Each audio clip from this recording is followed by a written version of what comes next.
really my kind of thing, to be totally honest. But yeah, I mean, the only thing that's different from a game you'd play is turn-based strategic combat. yeah, yeah. But this is so heavily weighted towards the RPG aspect in a way that's never been done before that you actually spend close to 3/4 of your time doing RPG slash, like, let's put it, it's more Persona than it is Fire Emblem for large portions of the game, which I didn't see coming and I didn't think I would like, and I ended up loving. So it's definitely worth a shot. And just as a genre-bending game. So we're gonna jump into. I really appreciate you being on. We gotta show them the Suicide Squad, just killed the Justice League trailer, which I'm gonna mostly let you talk about. Yes. I'm not really into Suicide Squad stuff like this. I'm just sort of like, I could take or leave it. Final question though, before we do this, is big picture question. Do you see Sony dominating Microsoft in the next generation in the same way it did in this generation? Yes. Is the definitive answer. For 100%. the same reasons? For the same reasons? I think Microsoft are leaning very heavily on Game Pass. And they're like, they've already said we don't care if we don't sell as many consoles as PlayStation does. And I'm like, I think you will care in the long run. I think you'll care because if PlayStation have a PlayStation 5 or 4 even in as many houses as possible in people's homes, like if I was, this is a weird comparison, but looking back to when I was a student, if Game Pass was a thing when I was a student, my gaming life would have been much, much richer. Yeah. Like much better. That's what I would have done if I was a student and couldn't afford games. That's funny. The way you said that, like you will, that's like Empire Strikes Back, and Luke is training with Yoda. He's like, I'm not afraid, Yoda. You will be. You know what I mean? It's like, you. If you're not afraid, you should be, and you will be. So, all right, dude. Well, this was great. Look, the fact that one or both of the DC games are already up at the top of the list of my most anticipated games. I'm a gamer first. I love Batgirl, but if that game looked like shit, or it is shit, I obviously won't play it. You know what I mean? Yeah. But it helps that I love those characters, but I don't play the Batman Arkham games because it's Batman. I play it because they're great fucking games. And as long as these games are great fucking games, we can do it. Speaking of which, I'd love for them to bring some of the older Arkham games to Switch. That's a different story. So, okay. I'll ask you the same quick question, then we'll get into it. Did you know that this trailer was coming, that there was a Suicide Squad game, that it was Rocksteady? Did you know anything about this? Well, we had the poster reveal a couple of days before. Yeah, so that was about the extent of what I knew. So, yes, very surprised, very impressed at the quality of it, which we'll see in a minute, and I'll talk all over. Yep, this is a cool shot here, and this shot of Superman is just terrifying. I love it so much. Did you line it up on your computer? Yep, all good to go. All right, 3, 2, 1, and play. Done.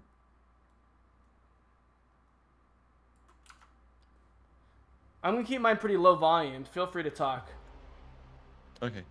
I just want to, while it's getting through the titles, I just want to say, if anyone's played Sunset Overdrive on Xbox, I get the same colors and vibes from this trailer. That's a good point. These aren't the traditional Suicide Squad colors, which is cool. And that's one thing they're doing with all the different Harley things, is they all look kind of different, which is cool. Yeah, and they're moving things to Metropolis, which I'm very excited about because I'm sick of Gotham. So I'll just say, my biggest complaint about this is that the graphics look even more realistic than the other game, but then when you see them move around, it doesn't look quite as fluid. But this game is way less far in development than Gotham Knights. Way less far in development. So this is... 2 years away, so that's fine. They've got so much time. They just had to show us something. I think just to get us hyped and excited for what this is. Super excited that they're going with Brainiac. Like, I love that they're diving into that more supernatural, alien, fantastical element, rather than, oh look, it's Deadshot again. Side note, I have tons of friends who love Suicide Squad movie and Harley in general, hate the Harley cartoon because they think it's like overly snarky. I'm like, how can you like the other Harleys and not the Harley cartoon? Like, that's so God. Harley. I love the Harley cartoon. It has a lot of heart. The cartoon is amazing. It has a lot of heart. It's sweet. I mean, you don't expect it. Yeah, it's great. Her relationship with Ivy. I really hope Ivy's in this game at some point. I don't know. I really hope that there's a lot more characters in this game than what we're seeing. I don't care if they're not playable, just as long as they have like a moment with these different characters. I really love Deadshot. His design looks really, really good. And going with the Captain Boomerang teleporting is amazing. Everyone hated Jai Courtney after Terminator, and they all love him now. It's funny.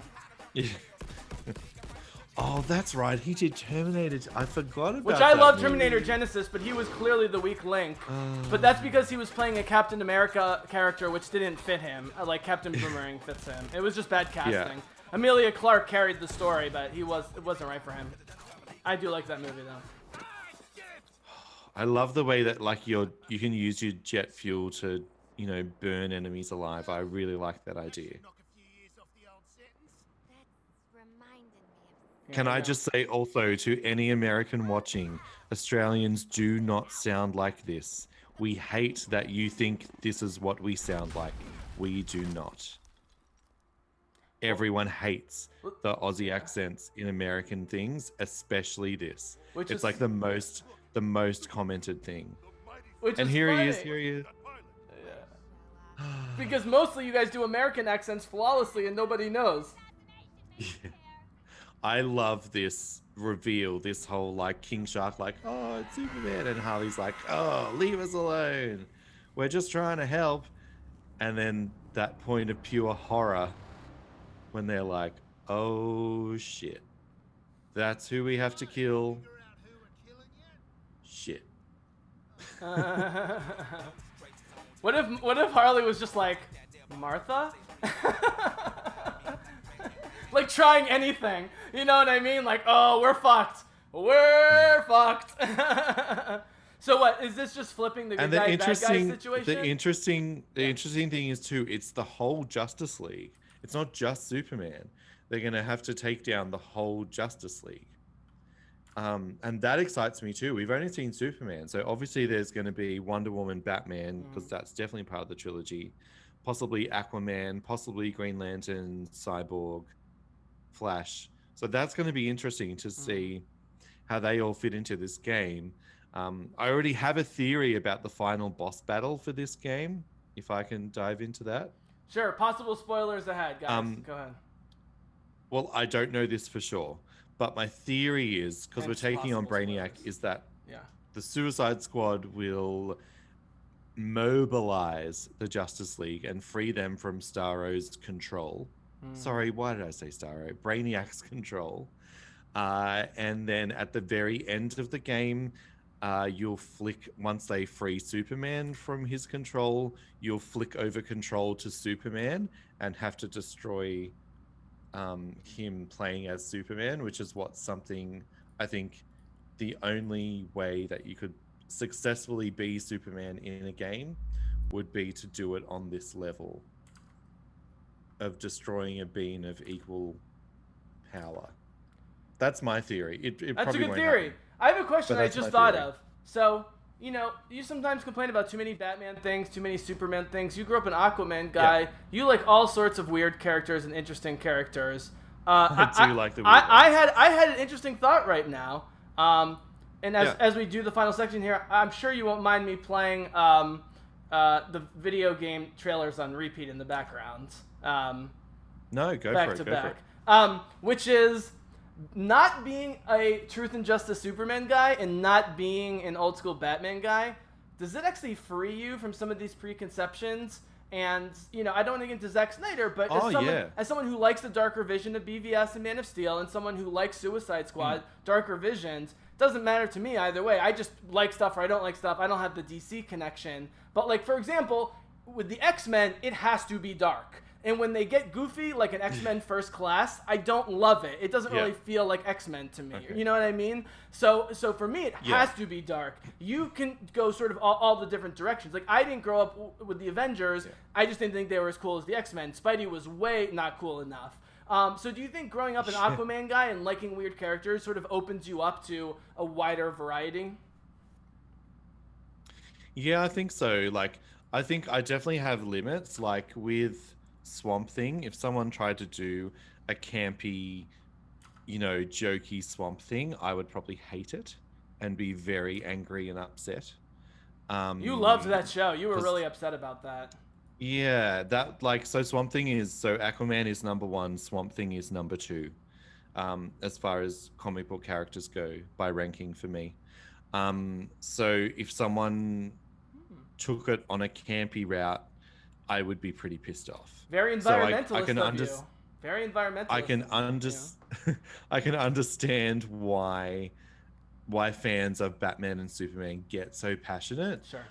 But I feel like there's a line between passion and just what are you doing? And I find the internet allows a space for people to be way too anonymous and say terrible things about other people and other things when they really should just probably keep their mouth shut and do things the right way and follow the right process. I guess so. Yeah, like a lot of characters I love, I'll never see on the screen. Animal Man, I'll never see him on screen. He doesn't even have a comic anymore. But like the thought of, a man that can become any animal that's drawn on by, drawing up blood from the ground is just fantastical to my warped brain. So it's, I guess probably the answer would be yes. So Superman, I love Camp Superman. I love Dark Superman. It's fine. It doesn't matter if it doesn't fit into the canon. I don't care. Just give me a good story. So here's what's interesting, man, is people say, oh, you're a Marvel guy, you're a Star Wars guy. I say, let me give you the math, guys. There's been, 26 MCU films? I only really like 10 of them. 4 Avengers, 3 Captain America, Black Panther, Thor 1, Guardians 1. After that, I don't love anything. Star Wars, love Rogue One. I like Force Awakens a lot, don't love it. I like Han Solo, don't love it. The other 2 I really don't like. So there's maybe 2 for 5, 2.5 for 5. DC, Suicide Squad, I appreciate. It's just not my thing. BVS is the only one I personally don't like. I like some things about Man of Steel. Love Wonder Woman. Shazam was cool. I didn't see Aquaman. I'm sure I would have a good time. My point being, the average of liking DC movies or not isn't really lower than Marvel. And in fact, after the next Batman movie, the next Wonder Woman movie, the next Flash movie, and even maybe the next Suicide Squad movie, if I like 3 out of 4 of those, I am now at a much higher percentage of liking DC movies than Marvel movies. And what I realized is, man, is the strength and weakness of DC in terms of the fandom is there's so many visions of it, right? And so many media. You've got all the TV and the streaming service and the movie, and now we're going to get all the Batmans and the Flash movies and all this stuff. And sometimes that stuff annoys me, but the counterpoint is with the MCU. And right now, $3 billion for Endgame, people are on board for the MCU. But that's the only vision. They got rid of the Defenders on Netflix. Agents of S.H.I.E.L.D. is done. So outside the cartoons, you're either on board with the MCU or not. And as long as they have Wanda and characters like Elizabeth Olsen and some of those other characters, we won't mention some that we don't like, but as long as they have Wanda and some of those other characters, people will be on board. But dude, who are you talking about? Brie Larson. Excuse me. Captain Marvel sucks, and everyone knows it. But we do love Lizzie Olsen. And that story is going to be great, and working in the new X-Men is going to be great. But they're also, it's like when you have a single genetic line, it can be super strong, but if you only have one genetic line, then you're very, very vulnerable. So DC has a lot of genetic lines, and some are stronger than others, but just by having diversity builds strength. If people start turning on the MCU at some point, like Star Wars fans have turned on Star Wars, right? I mean, Mm. Star Wars canon was the be all end all, and now all of a sudden, at least half the fandom is totally alienated or just apathetic, like I am. So that's a huge strength for DC, right? But it also leads to unbelievable conflicts online and so forth that are really unnecessary that you don't see with Marvel. And the only theory I can come up with, other than what I just said, man, I'll let you have final word on this and everything else, is just that for whatever reason, DC lends itself to having the harder core fans.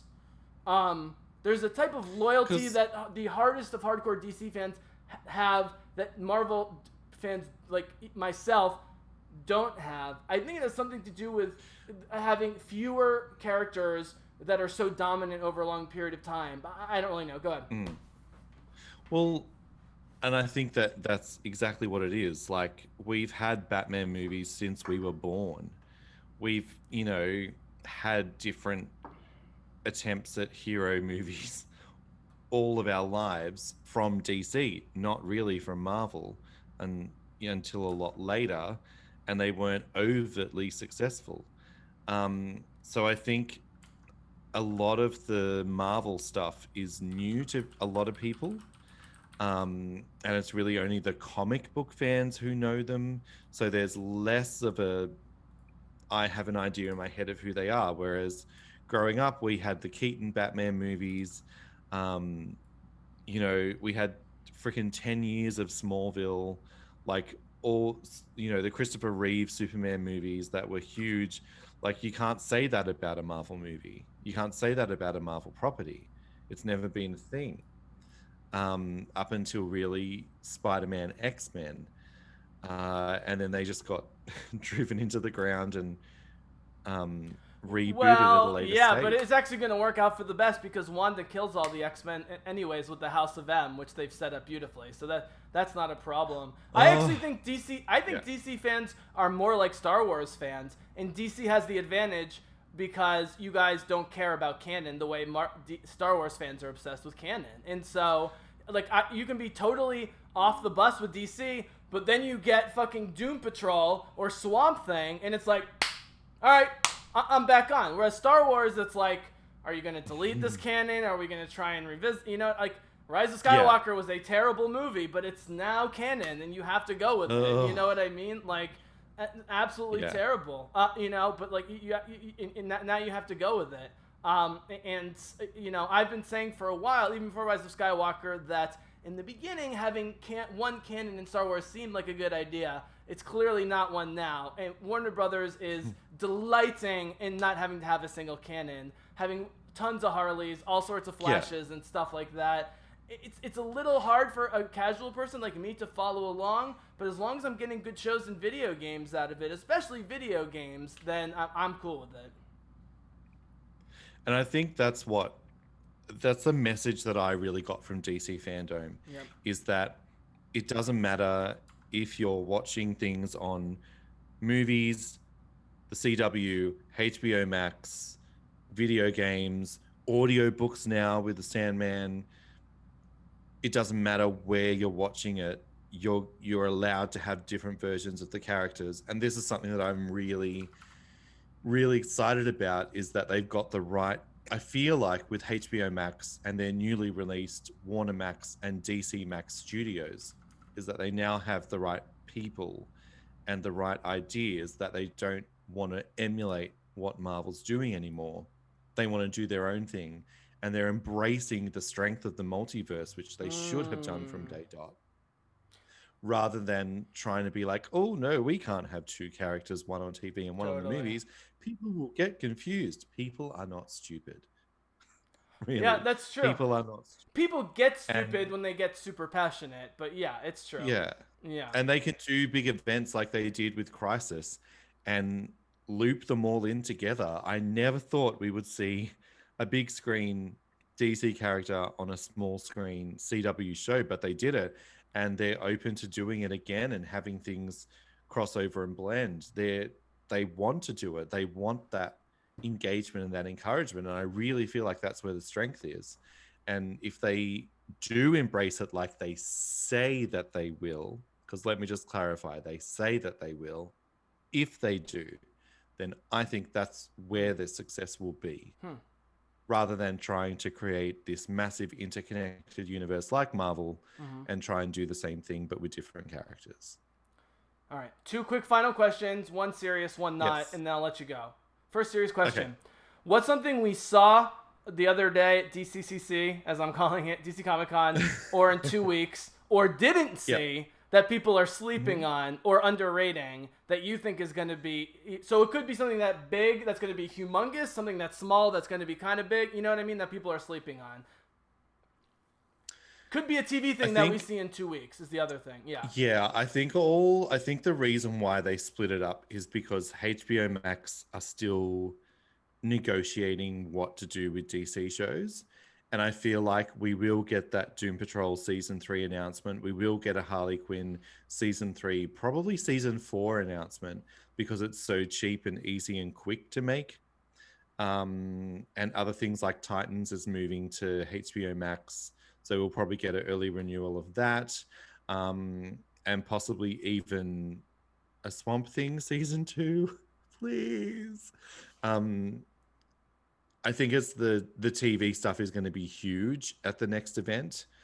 They've got panels for literally every single TV show. So I feel like we're going to get all these big, like small screen announcements at the next one. And they sneakily, a lot of people don't know this, but they made 2 new studios, Warner Max and DC Max, specifically designed to make content for HBO Max. And I feel like we may get a first wave of announcements from DC Max specifically. Yep. So we're going to get DC films just on HBO Max, not coming to the movies. Yep. And this is where your Birds of Prey movies should go, not to the big screen, to that screen. I don't know if you know, but Birds of Prey released on HBO Max last week. Yep.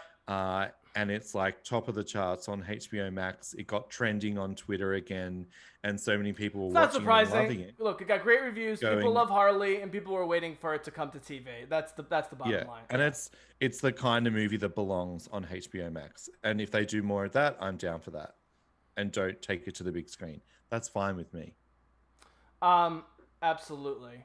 And before I ask my silly final question, which is just, this is part of the, not cultural, but national difference, which is, when DC Universe got canceled, it seemed like a big deal. And I had to kind of tell you a few times that actually HBO taking ownership of this DC content is like the best possible thing that could happen, because HBO has such a high profile game. Look, Game of Thrones, which was about dragons, was the most highest rated show of all time.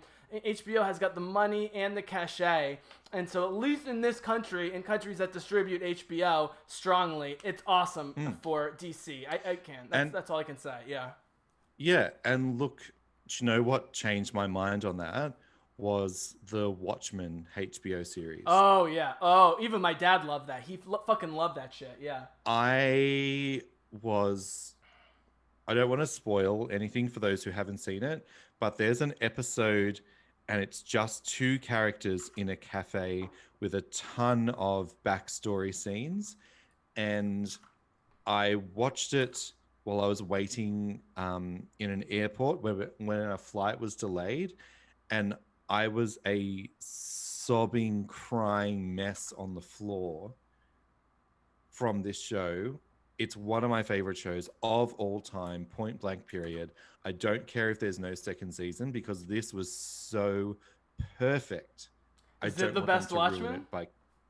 By continuing. Is it the Well, best? I don't know because I'm not a Watchmen guy, so I can't tell you. But for me, it is. Interesting. I haven't seen any of them. I'll choose not to weigh in on that. Final question, Alaisdair. Yeah. What character do you want to play first in Gotham Knights, and will you play co-op with me shortly after the game is released? Batgirl and... Oh, no! Yes, definitely. Okay, we'll have to switch back and forth. I can play Nightwing. I'll be happy to play Nightwing. Well, I was going to say I'll flick between Batgirl and Nightwing. I probably won't play as Robin unless I'm forced to. Oh, dude. What if you can switch between 2? Like, what if one person can switch between Batgirl and Nightwing, and the other person can switch between the other 2 characters? I didn't even think about that. That would be amazing. Yeah. Wow. We'll see. We'll see. Awesome. I'm sure we're going to get many more announcements. Alaisdair, thank you so much for coming on. This was the perfect time. Again, you know, I like to give DC a hard time, but the bottom line is, you know what? Throwing shit against the wall, honestly, it can work. And that's why Ezra Miller... Eventually. Just like taking The Flash as an example. Ezra Miller, who I know annoys half the population, and Christina Hodson, who we've been hard on as a writer, and a director no one's heard of. You know what, though? I saw that panel. They're throwing shit against the wall. I'm like, sure, why not? It could work. It could work. You know, like, sometimes... It'll be interesting. Yeah. Like, my problem with the MCU is everything is so tightly controlled and manicured and manipulated, and no one dies. They spent 2 Infinity War movies killing half the universe, and nobody dies except Natasha, Tony, and the bad guys. You watch one episode of any DC show for adults, you know what I mean? And that I think, not just the killing, but the adultness of DC, for me, is the big advantage right now. Yeah, definitely. The exception being Titans season 2 finale. With the stupidest death of all time. Titans in is anything terrible. ever. It's terrible. Anyway. At least the CW isn't trying to pretend it's anything but a family show. Titans is terrible. I can't believe they're putting Barbara Gordon on Titans. It's a nightmare. It's an absolute nightmare. And Scarecrow. Oh, God. Oh, the blue filter. Man. Oh, man. They want to do... They talk... I'll give a compliment to your boy. If they want to use a filter, they should talk to Zack Snyder, who knows how to use filters. Their blue filter is just oppressive. It's absolutely terrible.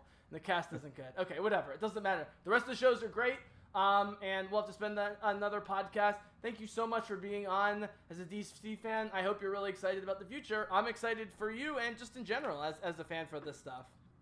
Yeah, thanks for having me on. And you, I believe, are coming on my podcast next week, right? Yeah, sure. Just let me know the time and place. I will be there. So we can talk all things Doom Patrol. I'll try and be more fully dressed next time. Hopefully it won't be 1,000 degrees. Oh, it's fine. Doom totally Patrol. fine. Yes, which we didn't even touch on. So awesome. Thank you, Alaisdair. Thank you, BizzleCast listeners, so much.